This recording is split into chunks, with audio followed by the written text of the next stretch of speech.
Welcome, single viewer. I am back with the live stream. Today I will be. If you don't know who I am, my name is Sonja Geracsek. I'm a motion designer and animation tutor. And today you will watch me edit one of my latest classes. I'll be focusing on editing the audio. As I've already said to the people who are watching on Instagram Live and have to listen to this for the second time, I will be focusing on the audio editing in Adobe Audition, because I record my audio and my video separately, and to have better sound. And so that I don't have to separate the video from the audio if I want to make changes, and I do. I like to upgrade the audio a little bit before I start editing the video. So I remove some background noise and I level the audio a little bit. So let's jump right in. I'm going into Audition, where I have all of my files already. I'm just checking the live stream now and again, just so that the people on the live stream have something to look at. And so this is my recording. We can listen in for just a second. This is the intro of my new class. It always starts the same, with a little bit of an introduction of who I am and what I do and what you can expect from me. So this is that. Hi, my name is Sonja. I'm a motion graphics designer. I create entertaining educational videos, client ads, and a whole range of engaging online short-form video content. If you spend any time on YouTube, you might have seen some of my work. This class is part of a 3-part series on motion graphics templates. Each class in the series will build on the previous one, but can be taken independently from the series. Okay, that's enough of that. So I think you were able to see the audio track at the bottom that shows you the levels. So that's this thing at the bottom here that shows you the levels of the audio. I always aim, when I'm recording, I always do a little bit of a test of how my audio sounds, and if I'm loud enough, if I'm close enough to the microphone, if you can just hear me well. I check that my audio reaches at about -9 decibels. I don't know why it's -9. If something's loud, it has decibels, not minus decibels. So I'm not an expert on sound and audio. I have learned how to do this by following Skillshare classes and YouTube tutorials. So I've basically learned it on my own. So I don't have any in-depth knowledge of audio editing. Well, actually, to be perfectly honest, I did have some audio classes at uni. I think I had like 2 semesters out of the first year of university, where we had just a bunch of introductory classes to a bunch of different topics. So I did have some I do have some audio editing experience, but not in depth. It's very, very basic, and everything I've learned since, I've just learned through learning by doing and through taking classes and tutorials. So this is not any kind of magic nobody can learn. This is something really anybody can pick up who is interested and who's willing to learn. And also the software, once you're in Adobe, you kind of understand how certain things work, and you get the hang of the single pieces of software pretty quickly. So so what I do, I currently I have this in as what's called a multi-track session. So in here, if I was to do music instead of just a recording, I could have multiple tracks and kind of layer different sounds together. So if you're making music and you have drums and you have a bass and you have a guitar, you would have these all in single tracks here and kind of mix them together to make one song. But I don't do that. What I do is I just record in here, which means I don't have any tracks layered on top of each other. I have all the tracks layered behind each other, so that I can have one entire class recording in one project file. So it kind of works a little bit similar to After Effects or Premiere. And what this does is, these are not the actual files, these are just tracks, like layers in After Effects and Illustrator, but the tracks I can also edit. I can do certain edits in here, like cut or add fades or add effects to the sound without affecting the original file. This is a very important difference between editing in a multi-track session and editing in the audio editor. So if I'm in, I think this is called the waveform editor. So you can see that here at the top, also for Instagram Live. Here at the top it says waveform and the other one is the multi-track, so I can jump between these two. And so in the waveform editor, I am editing the audio file. So any changes I make in here and save them, they will permanently be saved to the audio file. If I add any kind of effects and I don't want that to be saved into the original audio file because I want that one to stay the way I edited it, then I would want to put that into my editing in the multi-track session. But certain things, certain edits I can only make in the original waveform file, and one of those is reduce the noise, the background noise. And I'm gonna find a place, what you can see here, this is the sound in its depth. I forget what this window is called. Is this, yeah, I got this window up as part of one of my classes and I forget what it's called. I think it must be this. Ah, yes.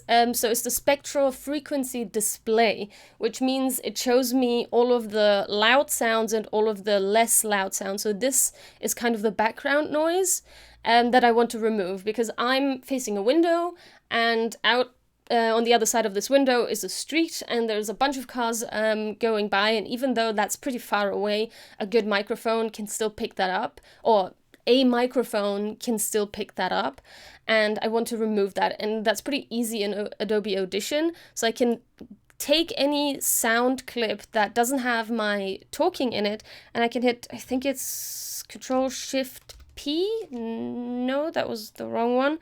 Control-P? No. I haven't edited any classes in a while, so now I forget, was it Shift-P? Yes, Shift-P captures the noise in this little clip. Then I want to highlight the entire waveform, and Control-Shift-P opens the noise reduction panel.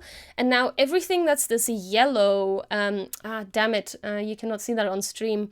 Okay, so basically I have a little panel with a bunch of, I'll just switch over to the screencast version of this.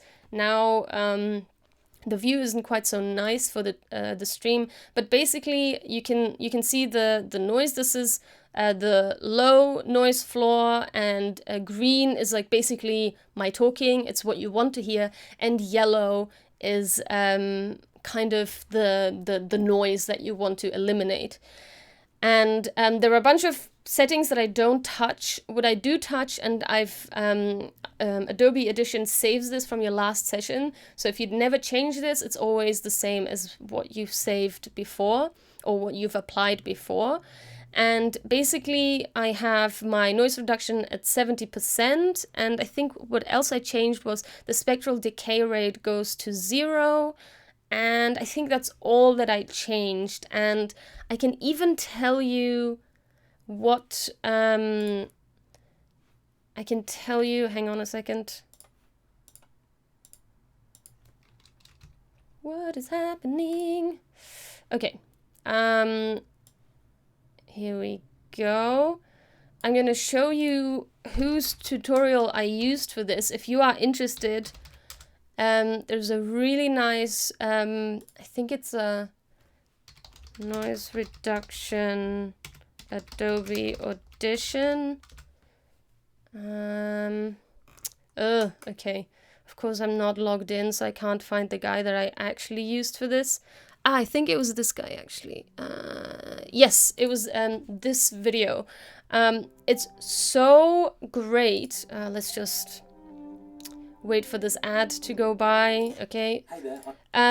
This guy Mike Russell goes through how you can adjust how you can remove echo. Actually, this was specifically for echo, but it's really, he also goes into the noise reduction. It's a really good tutorial. So if you're interested in that kind of stuff, you can check out this guy's tutorial. It's really, really good. Okay, let's jump back into Audition. And actually, I think so I don't want to change anything in here because this is already the preset or the specs that I've set last time, and these are the ones that I want to apply. So now if I apply it, nothing happened. Okay, sometimes that happens, that nothing happens, and sometimes that means I need to capture the noise again.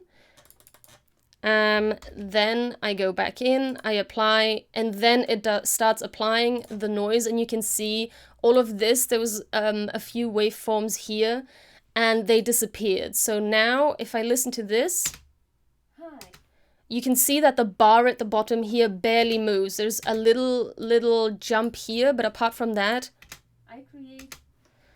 And maybe I could have gone to a louder point like this point, but actually I can see a lot of the background noise has been removed, and that's exactly what I want. So if I listen to this part, you can see there's just a little bit of jumping, but previously if I undo this, how many times do I need to undo for it to come back?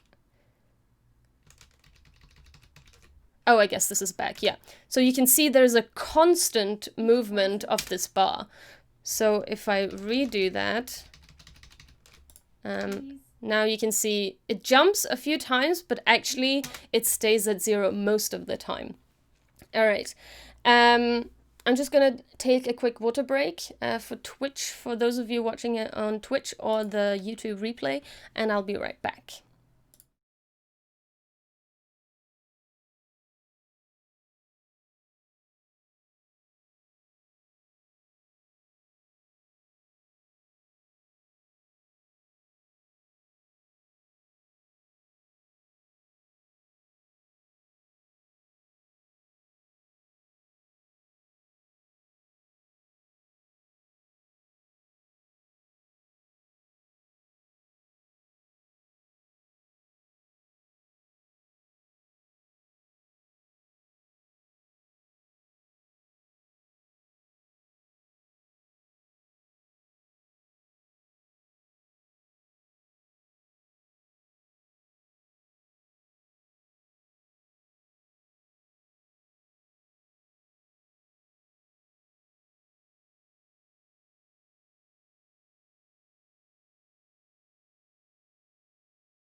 Okay, there we go. I am back.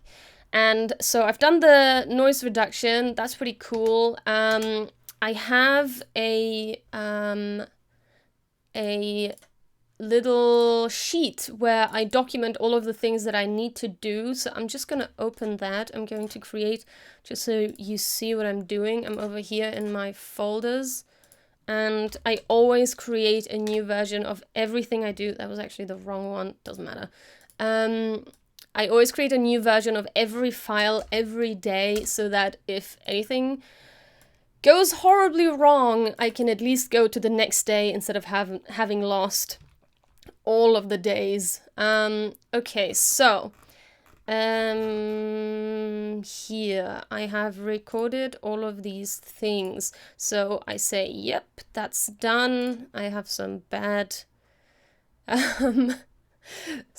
Excel coding going on over here. I can work on that at some point. Okay, so audio only recording. I've also done all of these. That's cool. And then what else do I need to do? The video screen recording, I've done that also. then the noise print, I just did that. That's the noise reduction. And I want to clean up the file for edit. So I've done the noise reduction on one file, but actually I need to do that for all the files. So I'm gonna go ahead and do that now. So let's go back to Audition. And I'm just gonna carry on with the rest of the files. Okay, just checking Instagram Live. Okay, so let's go back to the multi-track. Actually, now, I did the noise reduction. I'm gonna check my file again. So actually what I want to add is on the rack a threshold ratio and release. But that's after I've created a clean version with the noise reduction. So actually I only apply the noise reduction, and as I mentioned before, when I create changes to the waveform file, they save permanently onto the file, the audio file. So I only want to make changes that are absolutely necessary, and actually I create a copy of that file so the original recording never gets changed. So I can always go back if I messed something up or if I don't like something that I've done. I always have the original and I can do anything I want from scratch. So I've done that. Now, what I usually do, if you can see over here in the project menu, this is the file and this little star indicates that something has changed in this file. So I'm going to go in and I'm going to hold Control-Shift-S to save as, and now Audition always creates these numbered sequences, and I add a clean instead of that, and then I go into a new folder. I think, no, I need to go browse. It's one folder above, and this is where all of my clean versions, the ones that I've applied edits to, are going to go. And once I've made all of the changes, because as you can see, there are some cuts here. There are some cuts in this track, in the multi-track session, so I will actually end up saving this file out a second time, because I also have effects here, and they will apply once I save this file. What I have here is a single band compressor, so that the file has a lot of highs and lows, and I want to level that a little bit. Not all the way, but level that a little bit. I think if I turn on, there's a way to show here. If I pre-render the track, I think then it shows me the changes, but I don't need to do that. Then I have a parameter equalizer. I think it takes out something. I think like a little bit of echo, and I need to check this because every time I record my mic is in a little bit of a different position. So and again for Twitch you can't actually see that. Maybe I can change the settings in here. Let's see.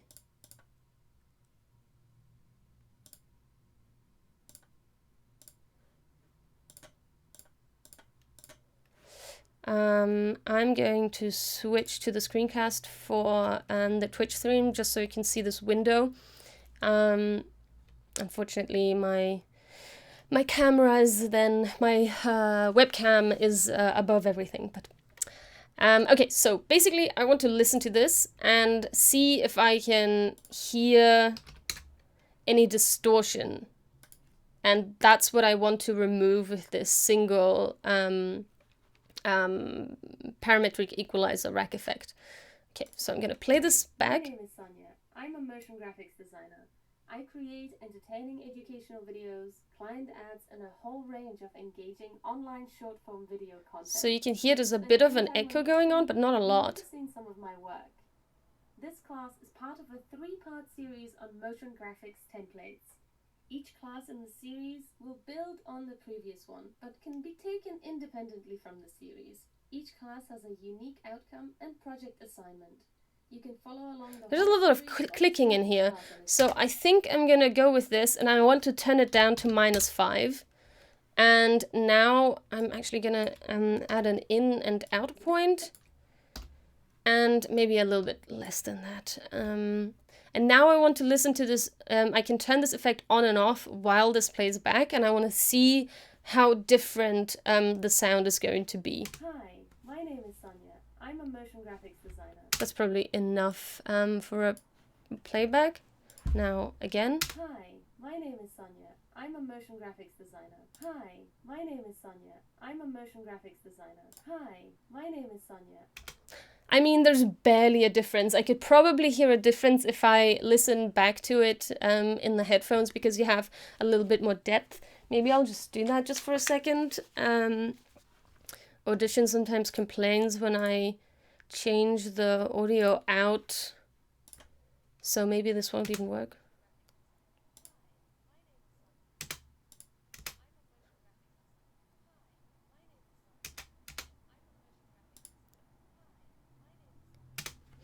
I can barely hear a difference. So basically this effect, why I have it in the rack, is when I have my microphone a little bit further away, which I used to do for previous classes, you can hear a lot more echo, and this is a great way to remove a little bit of that echo.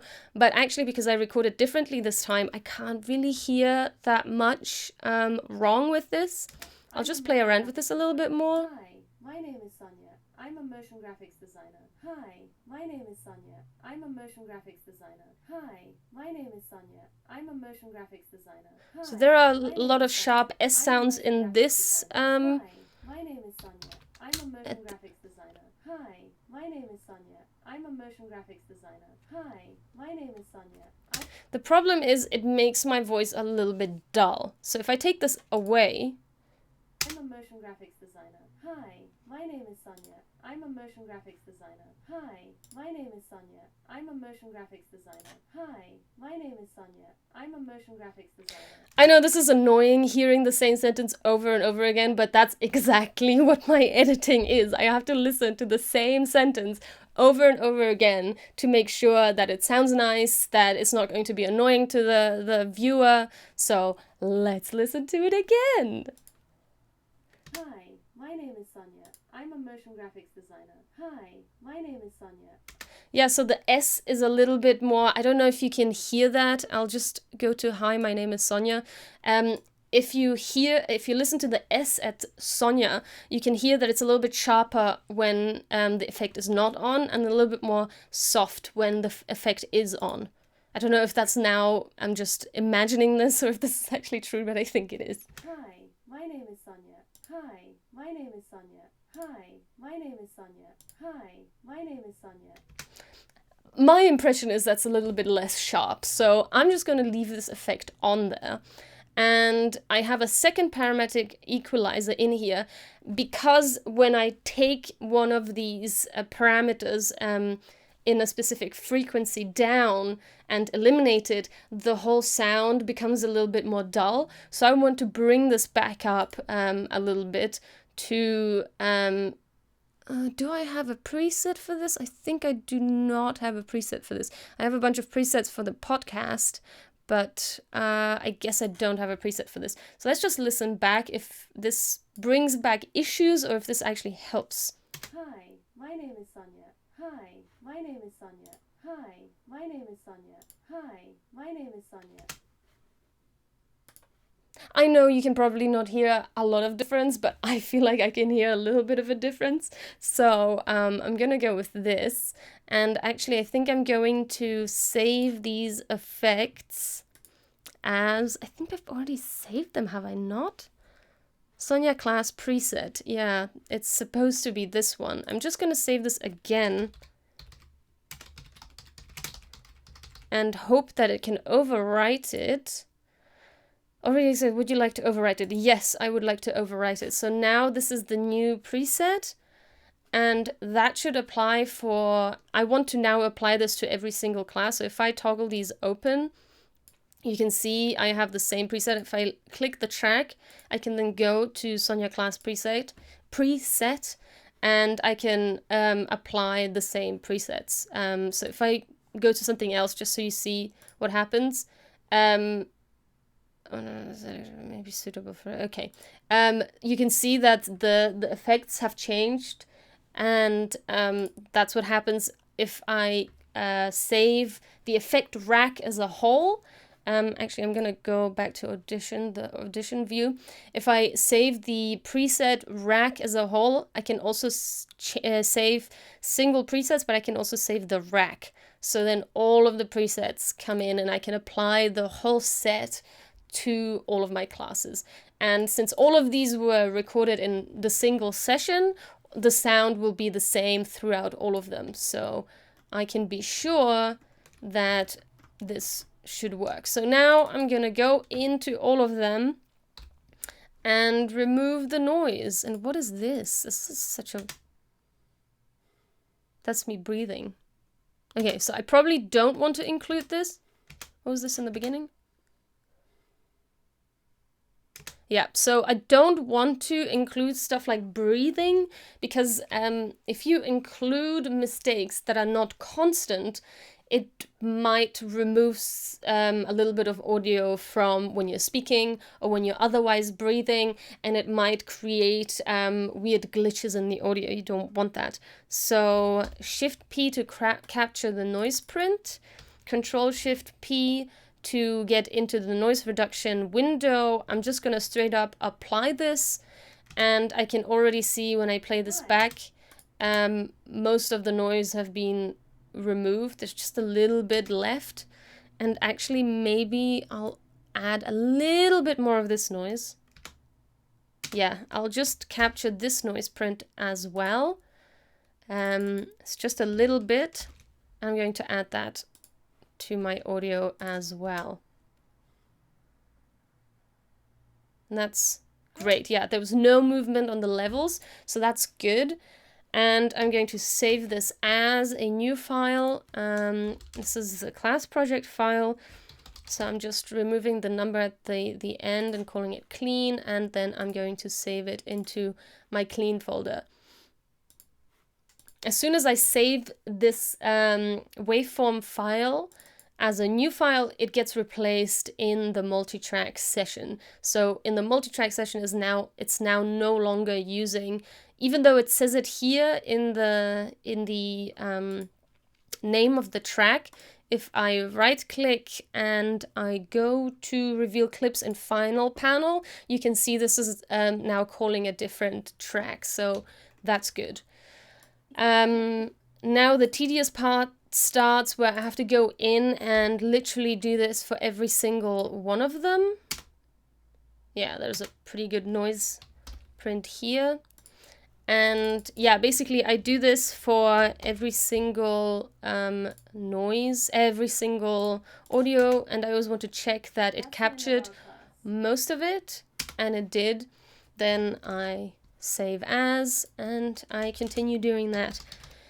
And yeah, so basically for this step, what you haven't seen me do yet, what I've done yesterday, is that it's so hard to talk and do stuff at the same time, because my brain has to focus on like two different things at the same time.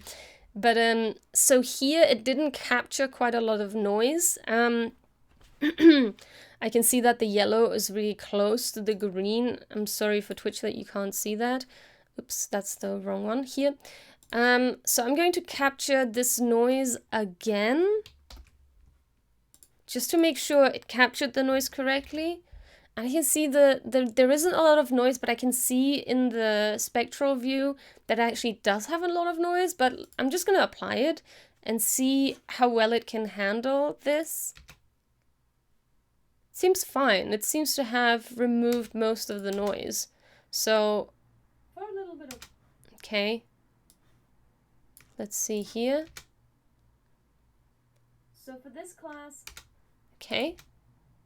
Yeah, okay. It's done it well, so I'm just going to save that.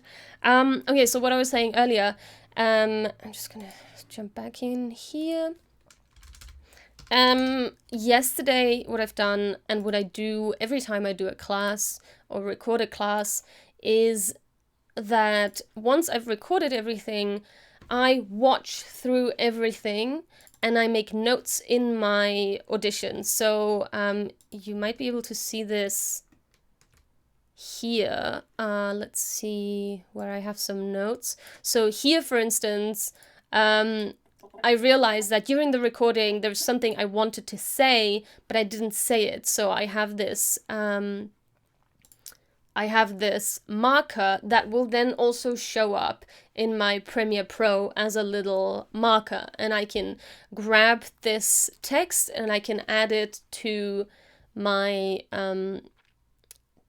I can add it as a note in Premiere, which then I edit in After Effects, where I add kind of lower thirds or information bars or any other effects like the intro and the outro. So so I make notes also if there's like a lot of time that was spent where I did something wrong or I changed my mind and then I explained something differently in the class. I can make a note that I want to cut this in the final edit, so I don't have to go through the entire class again. And also, if something didn't work out at all and I didn't notice during the recording, I can then not make a note, but I can actually re-record that class or maybe just that piece of audio, because I don't have to reset up my microphone.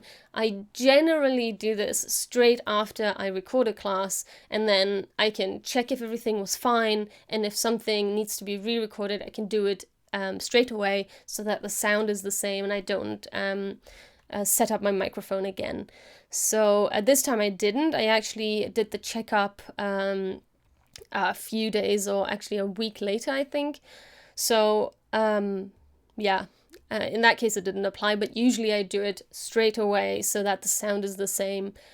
But yeah, I didn't find any mistakes that I had to re-record, so that was lucky, but I did make notes for a later edit. Okay, so the last thing I cleaned up was... I already forgot where we were. Was it the outro? I think so. So the next one would be this one. Yep. Okay, so usually, because in the beginning of each recording, I am not talking, so that's probably the best time to get the noise print. I highlight the entire track, Control-Shift-P, and I go into noise reduction. I applied the noise reduction. Then I always check if it had applied it correctly, and if I can't see the levels moving, it applied it well. Control-Shift-S to save this as a new file and change the folder where it's going to be saved in. The clean folder.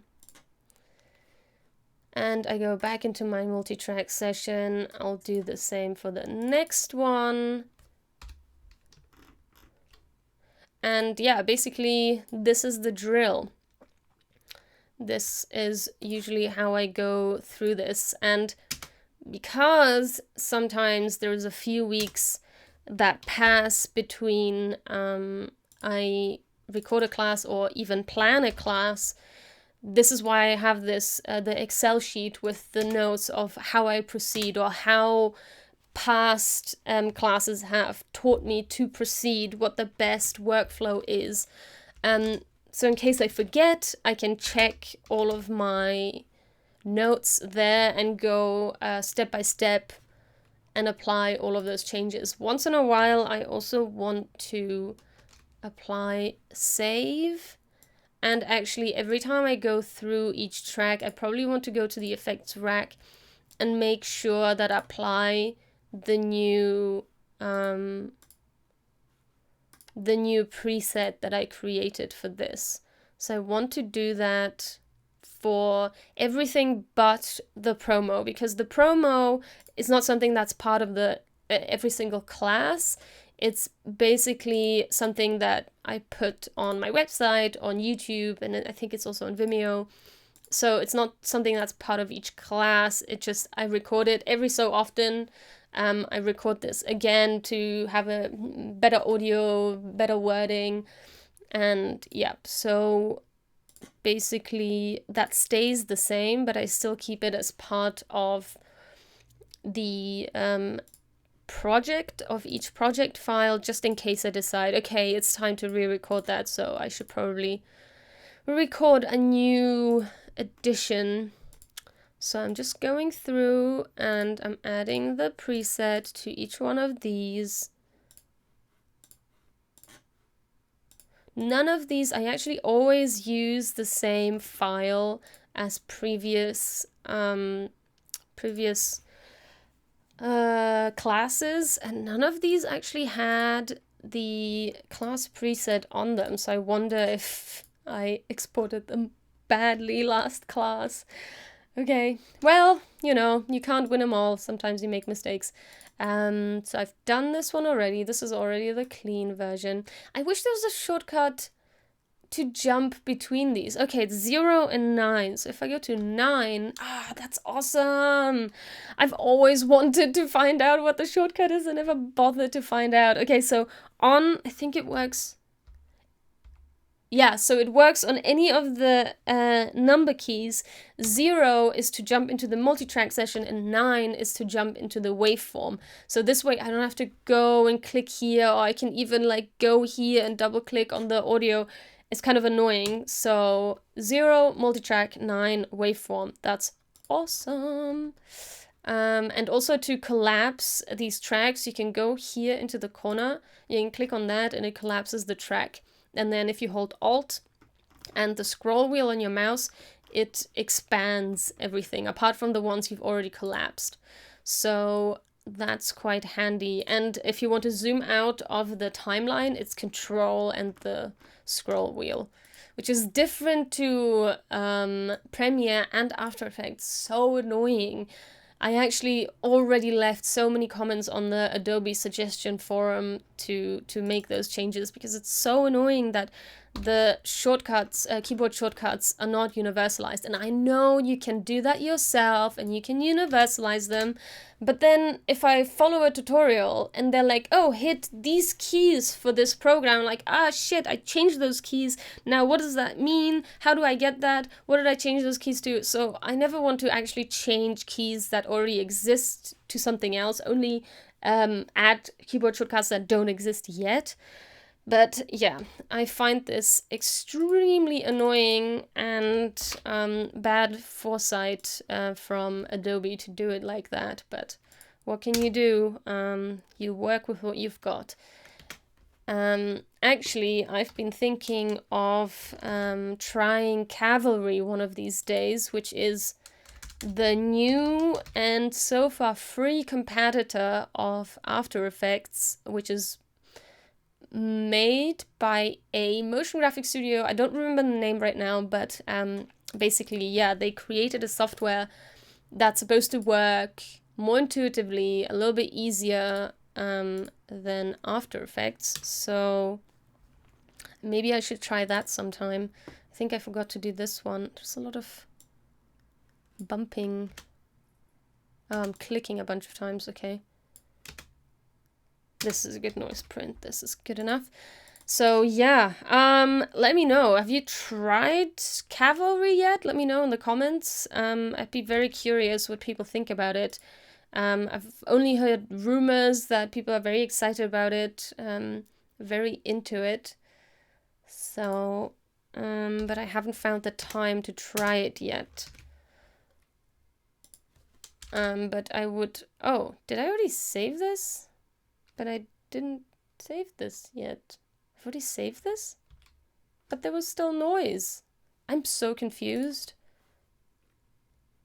Hang on a second. Oh, I saved this in here. Oops. Okay, well, I guess I have this file twice, but not in my clean folder yet, so whatever. Just save it in there. Okay, back to the multi-track. And I've done this one. I've done 6, I think. Yeah, basically, I think about these softwares. It's good that we have a universalized software for motion graphics, being After Effects, because that means everybody works in the same software. Everybody can share files. It has advantages, but the major disadvantage is that Adobe now is such an enormous conglomerate that it can't apply all of the wishes of the users. It doesn't do a good job in eliminating bugs. It just has a bunch of issues, and because there are so many software out there by this company, you kind of it's a little overpriced, I have to say. I mean, yeah, you pay for a lot of hard work of a lot of people. I get that, absolutely. And from a pro's perspective, I don't think it's overpriced, actually. But for somebody who's trying to get into this industry, who's maybe just a student, when I was a student, I was not able to afford Adobe After Effects, and we did not have it accessible at university. This was actually very early on, when motion graphics wasn't even a term as a job at the time. This was I started uni in 2008, and 2012, when I was writing my bachelor's thesis, I was trying to find literature with the term motion graphics, and there was so little out there. It was just shocking to me. But yeah, basically, when I was a student then, I couldn't afford After Effects. I needed to come by it in some way or another, unspecified. But yeah, so it's definitely not accessible for everybody, which kind of sucks. So it's good that there's competition out there, and it's good that somebody else is coming in trying to compete. Maybe competition is good, not just for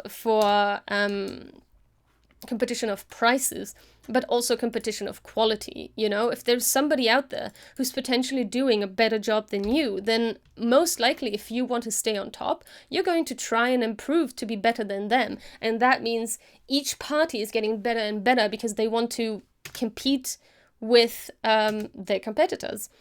So it's generally a good thing not to have a monopoly on any kind of industry, and in this case on a software. It has, like I said, it has pros and cons, because teamwork is a pro, to have the same software, but competition and improvement, it's good to have competition for improvement. Okay, so I'm almost through. Damn it, I forgot. I saved one file in the wrong folder again, I guess. Or I haven't done it yet. I don't know. This is 8. I've done 8. I think I missed out 7. Let's go back. Yeah, I think I didn't do the noise print here. Okay, so this is almost done. Yeah, there's a bunch of noise. I don't want to add this loud noise because usually that's mouse clicks, and I don't want them to be removed throughout the audio. Just in case they would get removed through the noise print, I don't want to include them. Oh no, I've just removed the noise print for this beginning part. Okay. Okay. Cool. Yeah, that's something I do sometimes as well, because I highlight a section of the audio for the noise print, and then I only apply it to that section of the audio instead of the entire track. So that's something to be aware of when you're adding noise reduction. Okay. Well, there's so many tracks. This class is gonna be seriously long. I mean, once I edit down the class, because I take out breaks or pauses in audio, and I take out mistakes that I've made. Sometimes I repeat a sentence because it's clearer the second time around. So once I've removed all of this, like a 10-second recording might come down to 10-minute recording might come down to 5 minutes, but it's still, I think, going to be a comparatively long class, because, there was a lot to say. And even though I didn't even include everything I wanted to say in this class, there was still plenty to say. So this class, if I haven't mentioned this before, or if you haven't listened to the audio track in the beginning, it's going to be about motion graphics templates, how to create them, how to set them up in such a way that you could potentially put them up on Adobe Stock to sell, or to give to team members who might want to use them in their Premiere Pro or After Effects projects. So these are, is going to be a 3-part series. The first one is about creating a title motion graphics template, and the subsequent ones are going to be how to create a lower third with additional information. So they build up upon one another in such a way that the information that you learn in the second class, you can embellish your the project outcome from the first class, you can embellish on it with the knowledge from the second class. So it's not just, I'm just going to create the exact same class but in a different way. It's not just, okay, now we made a title, now we're going to make a lower third and it's basically the same knowledge. No, I'm going to include all of the things that I couldn't fit into the first class. I'm gonna apply it to the second, in the second version, in the second instance. So it's going to enrich what you've already learned, and maybe if you really like the motion graphics template that you created in those classes, you can apply that new knowledge onto the whole set that you will be creating, and then you have your very own motion graphics templates of title, lower third, and background and transition. So 3 motion graphics templates that you can then go on and use and use in your next project, in your YouTube video, if you're a YouTube content creator, whatever you like. So that's kind of the thought behind it. And I'm losing track of which ones I've saved already, which ones I haven't. So this one's already saved. I hope I saved it in the right folder too. And now 11, I think 11 and 12. Okay, 12 is the last one. So although you saw me pretty much do the same thing over and over, I hope what I've been talking about was interesting enough to stay tuned. So just a few more touches. As you can see, there's a lot of work that goes into... Oh, there's a bunch of jumps still. Oh, no, it's fine. So as you can see, this is just one of the tasks that goes into creating a animation class. So you can imagine how much more work there is to do. And of course, I saved the other one in the wrong folder. No, I didn't. I did my own numbering wrong, because when I go past 9, the first one is in the first spot. So I actually just named my own files wrong, and it's in the clean folder. That's good. Okay, so I don't know if you've noticed, but I have this weird numbering system which goes 0, 1, 0. And the reason is, so every first file is 0, 1, 0. Every second file is 0, 2, 0. I do the same for compositions in After Effects. I basically do that for every scene that I want to create that needs to be sequenced by name or by number. And eventually, this is supposed to be, once you get to 10, the first 0, it's supposed to take up the space of 1, because now you're past 0. The last 0 is actually just a failsafe. So if I want, let's say I want to split a class. So this first class, setting up the composition, it was too long, and this happens a lot actually. I just record and I record and I record, and I realized, oh man, this class, this lesson is like 30 minutes long. I actually want to split it up in like 2 15 or 2 10-minute sections.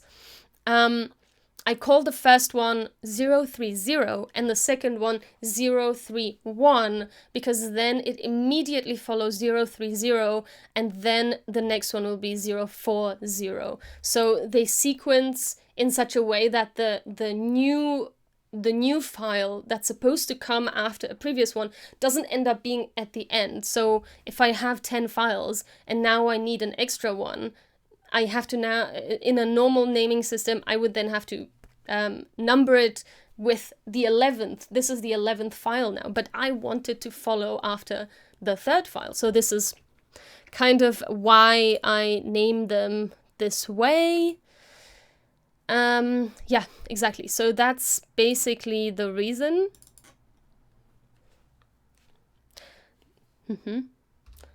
So that's the naming system. I think it's, I once was told that this naming system is a VFX industry standard system. I don't know if this is true for all VFX houses, but that's what I was told. And ever since then, it just kind of made sense to me. So ever since then, I've used this naming system. There's a lot going on here. Why is this jumping going on? I'm just going to take this noise print as well. I'm gonna apply it again, and hopefully that applied it a little bit better. Exporting a mode and adding it to a Premiere Pro project. Yep, excellent. Now I want to save this.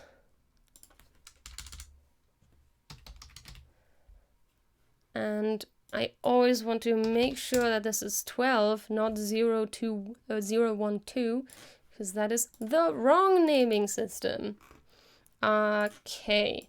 One more, guys! Almost there! Wait, that was the last one. Did I do 11? Oh, I'm so confused. Yes, okay, so now I saved 12, I guess? Did I? I lose track of these things, as you can see. So this is why it's good to have a tracking document so you don't get lost. Okay. Yeah. So now I'm almost done, but I don't think I'm gonna put you through the pain of that too. Maybe a little bit. Maybe you want to feel the pain of editing. Editing is not a pain, but it can be a little bit repetitive sometimes, and sometimes it gets a little bit, it can drag on, and this is one of those parts. So the one thing that I did want to mention on top of what I just said is you can see that I've created these markers around these tracks. And the reason for that is I can save out these markers as files. So I can go in here. Actually, no, that's not how I do it. I highlight this marker by double clicking it. Then I go in here and I go export mixdown time selection, or sometimes I do mixdown session to new file time selection. And basically I can create a file from this. This is why they're not stacked above each other, but behind each other, so that I can highlight each of these markers and then save this out as a new file. That will then also save the effects in the rack that I added to all of these. So now for this first scene, I want to hit I for in point, and I'm gonna go, I think it's Shift arrow key? No. Is it Alt arrow key? No. Is it Alt page down? No. Alt end? No. There's a way to jump to the end of a track, but now for the life of me, I cannot remember. Was it Shift? God damn it. I don't know. I don't remember. There was one of these shortcuts was jumping to the end of a track. I do not remember. Do I want to find out right now? I don't know. Is it worth it? I don't know. I'm losing my mind a little bit. After like doing the same menial task over and over again, you start losing your mind a little bit. Okay, doesn't matter. I'm just gonna go to the end of that track and oh yay. My screensaver is trying to tell me that I should take a break. I will do that in just a minute. I'm going to the end of this track and hitting O for out. Come on. And now I can hit M and it will create a marker with a duration of this entire thing. Then I can go into my marker window over here and just turning around the camera for Instagram Live. And I'm going to call it the same name as my track, which is the name of this class. And I need to change the marker here too. This is 13.0. And basically once, every time I want to export one of these tracks, I can highlight this and then export it. So this is why I'm putting markers on each one of these. And I go to the end and I do that. Oh, I didn't. Okay, in point, out point, M, name of file, paste, and then I just continue doing that until I've named and added markers for all of these tracks, basically. That's how I do it. Yeah. So I think I'm just gonna carry on doing that, and you don't need to watch me. But if you enjoyed this stream, watching me edit and seeing how I do my class editing, let me know in the comments. I would be very interested if you enjoyed this, if this is something you would like to see me do again. Yeah, leave a comment either on YouTube where the replay will be available, or you can leave a comment on Instagram. Yeah. Hi everyone who just joined.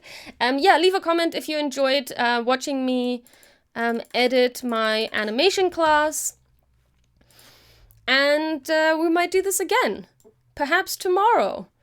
I know I said I won't be streaming anytime soon, but today felt like getting out of that rut and streaming again, because it's kind of cool. I like doing it, so let's just do it, especially if I have things to do that I can show.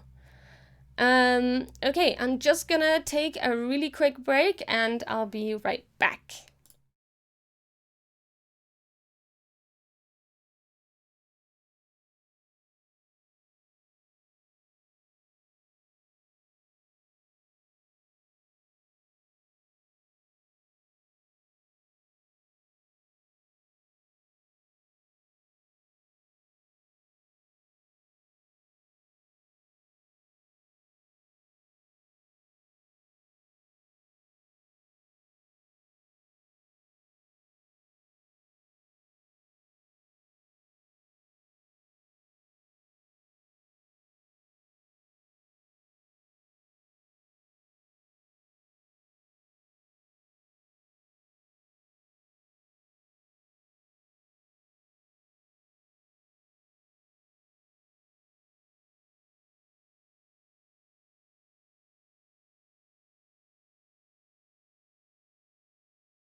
Hello, I am back on the stream. Okay, so what I was doing is preparing my files for export, and I'm adding markers right now. So I'm going to add a marker by hitting M. I'm going to copy paste the track name to the marker, and so when I eventually export this, the track will have this name. Is this, I don't know, I forget what I do. But basically, I can go in here, I can right click, I can mix down session to new file. Maybe I'll go further over here so you can see that. Mix down session to new file, time selection, and the time selection is what I've just selected as the marker, so it's quite handy. But I'm going to stop that because I don't want to export it right now. And then I go to the next track I have in my multi-track session. I'm going to add the in and out points. I'm going to add a marker again. I'm going to copy the track name. I'm going to add it to the marker name, and I just continue doing that until I have marked all of the tracks in this multi-track session. And so if you're wondering, why am I exporting out of a multi-track session? Why am I not just exporting out of the waveform? The reason is because I can add non-destructive effects.